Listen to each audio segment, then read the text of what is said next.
Hey guys, it's Jye Read from O'Brien Real Estate with another edition of the Peninsula Property Weekly for 2020. March 2020 will be remembered forever, and as a month it's usually known for outdoor festivals, fetes and celebrations, and of course to kickstart the so many sports that we love. Life as we know it was so quickly different. It seems that the topics of drought and bushfires are a universe ago. But recovery and turnarounds come quick for Aussies, as Pat cashed in the Davis Cup, or Kieran Perkins' last hurrah in the pool, the America's Cup, the May 2019 federal election, and of course Steve Bradbury. The list goes on for the Aussies. But March did also post some positives. Aussies became the richest they've ever been prior to coronavirus.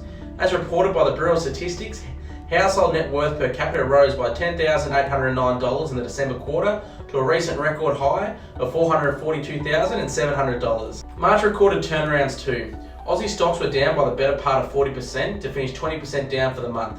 But of course there's still a lot of wood to be chopped there. Our employment rate did fall to an amazing 5.1%. Our trade surplus was the best that we've seen in decades.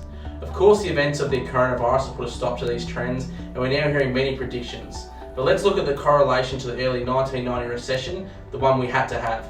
Unemployment at 11% and interest rates in excess of 19%, and of course the pyramid collapse. Today, even with the pandemonium, unemployment is expected to reach 11%. However, the big difference is the interest rates, which can be fixed at 2.29% for 2 years with NAB at the moment.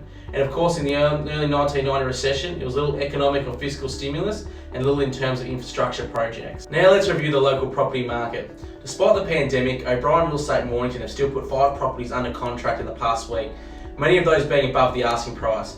These properties were 16 Elizabeth Street, Mornington, 65 Richardson Drive, Mornington, 8 Jerry's Way, Somerville, 7 Driftwood Court, Mount Martha, and 2 at 3 York Street, Mornington. What we have found, there's still a deep customer base of buyers who have already sold and are still very motivated to purchase property. Across the industry, we saw 988 private sales take place across Victoria.